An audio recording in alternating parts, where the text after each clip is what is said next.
Muy buenos días, señores estudiantes. El día de hoy trataremos los antiguos imperios de Oriente. Espero esta clase les sirva para mejorar sus conocimientos. Nuevamente, bienvenidos sean ustedes. Dentro de las grandes civilizaciones que existieron tenemos a una denominada Mesopotamia. Aproximadamente en el 3000 a.C. se produce en algunos lugares de la Tierra un hecho que marcará definitivamente la evolución de las civilizaciones. Esto es la aparición de la escritura.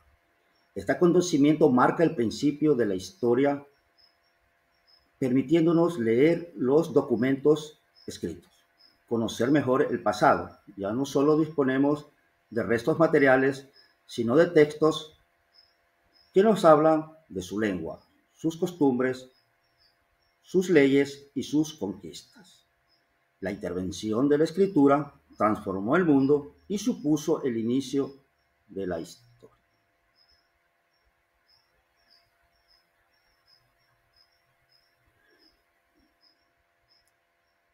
Dentro de los principales aportes de Mesopotamia a la civilización tenemos: fue la primera gran civilización. Además, crearon la primera forma de escritura llamada cuneiforme. Investigaron los inicios de la geometría y el cálculo, llegando a resolver ecuaciones de tercer grado. También conocieron el pi, las raíces y las potencias. Poseían un complejo calendario lunar que incluía un mes suplementario que lo ajustaba al calendario solar. Lograron grandes avances en la manipulación del fuego y los hornos. Crearon la vajilla blanca, inventaron el ladrillo y con él hicieron sus templos. Desarrollaron la vitrificación, implementaron la moneda, implementaron el correo y el primer código de leyes, el famoso Código de Hammurabi, así como también construyeron el Siguret de Ur, que es un templo mesopotamio.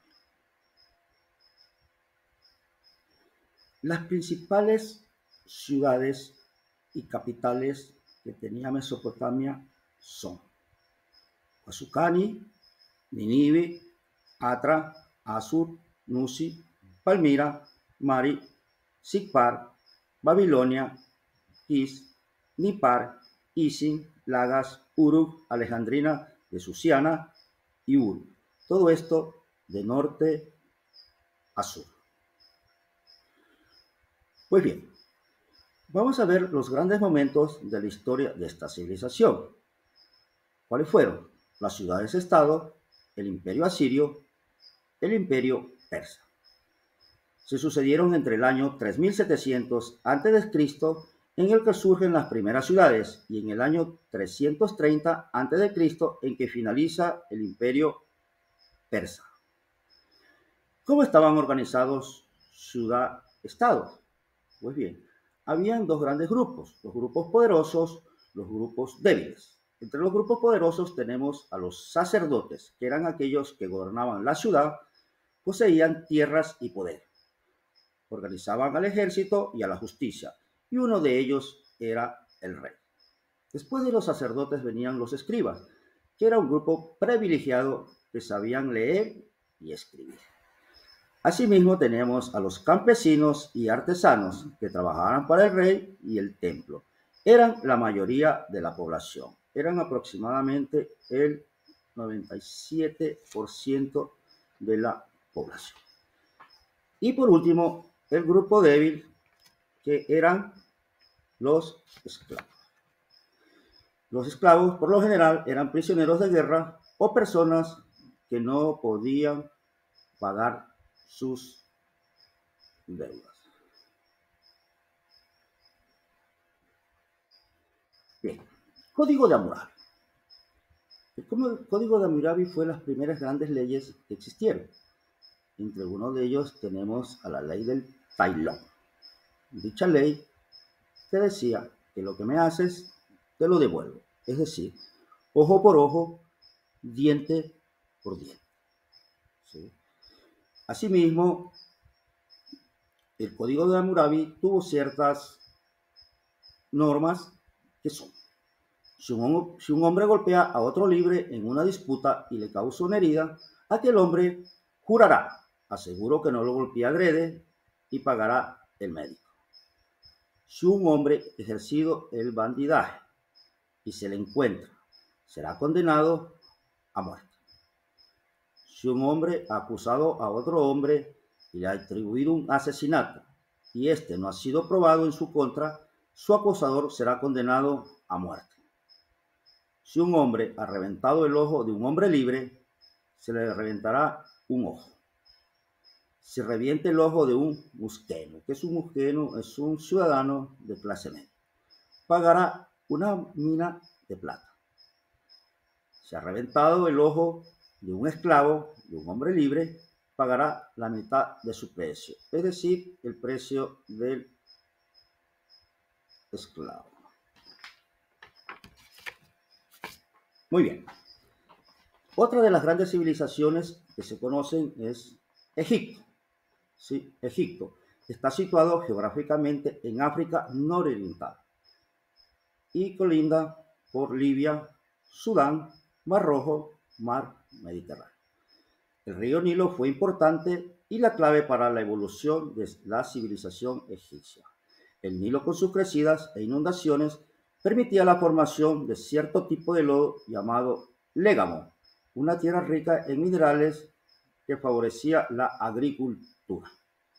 El sedimento que las aguas del Nilo iban depositando a su largo del mismo y las inundaciones anuales significaba para los egipcios la práctica de una agricultura menos laboriosa, lo que les permitió dedicar más tiempo y recursos al desarrollo cultural, tecnológico y artístico. Bien, la sociedad egipcia tenía un carácter piramidal y se dividía en distintos grupos.